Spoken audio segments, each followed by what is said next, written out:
మీరందరి పరిస్థితులు చూడండి. నన్ను కూడా రానివ్వట్ల. నేను మొన్నటి దాకా ఏ నిర్ణయం తీసుకోవాలా, ఈ రోజు నేను నిర్ణయం తీసుకున్నాను. జనసేన తెలుగుదేశం కలిసి వెళ్తాయి వచ్చే ఎన్నికల్లో. చంద్రబాబుకు సిద్ధాంతాలు లేవు, అవకాశవాదమే చంద్రబాబు సిద్ధాంతం. రాజకీయంగా బతకడం కోసం వచ్చే ఎన్నికల్లో బీజేపీతో పొత్తు కోసం వెంపర్లాడుతున్నాడు పాపం. ఇప్పటికే రాష్ట్రంలో జనసేనతో పొత్తులో ఉన్నా రాజకీయంగా బతకలేము అని అంచనాకి పూర్తిగా వచ్చాడు చంద్రబాబు, అతని కుమారుడు. అందుకే బీజేపీతో పొత్తు కోసం వెంపర్లాడుతున్నాడు, పాకులాడుతున్నాడు.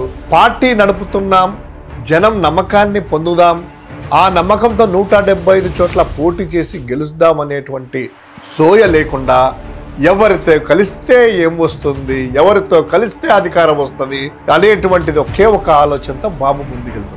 వైఎస్ఆర్సీపీ అందరి పార్టీ అని, మాకు ఏ పార్టీతోనూ పొత్తు లేదు, ప్రజలతోనే మా పొత్తు అని తెగేసి చెప్పిన జగనన్న మరోవైపు మీ బిడ్డ పొత్తును నమ్ముకోలేదు, చిత్తును నమ్ముకోలేదు,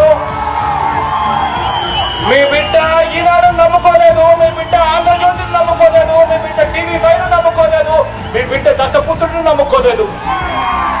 మీ బిడ్డ నమ్ముకున్నది పైన దేవుడిని, మిమ్మల్ని మాత్రమే మీ బిడ్డ నమ్ముకున్నాడు అని చెప్పి ఇంటికి వెళ్ళి చెప్పండి. జగన్కు ప్రజాబలం లేదనుకుంటే, మేనిఫెస్టోలో చెప్పినవన్నీ అమలు చేయలేదు అని అనుకుంటే ఇంతమందితో పొత్తులు ఎందుకయ్యా నారా సురకాసుడా? జగనన్న సిద్ధం సభలతో దూసుకెళ్తుంటే మీరేమో పొత్తులు ఫైనల్ గాక, అభ్యర్థులను ఫైనల్ చేయలేక లోన మొదలు పడుతూ ఇక ప్యాకేజీ స్టార్ ఎక్కడి నుంచి పోటీ చేస్తారో చెప్పడానికే గజ వణికిపోతున్నారు.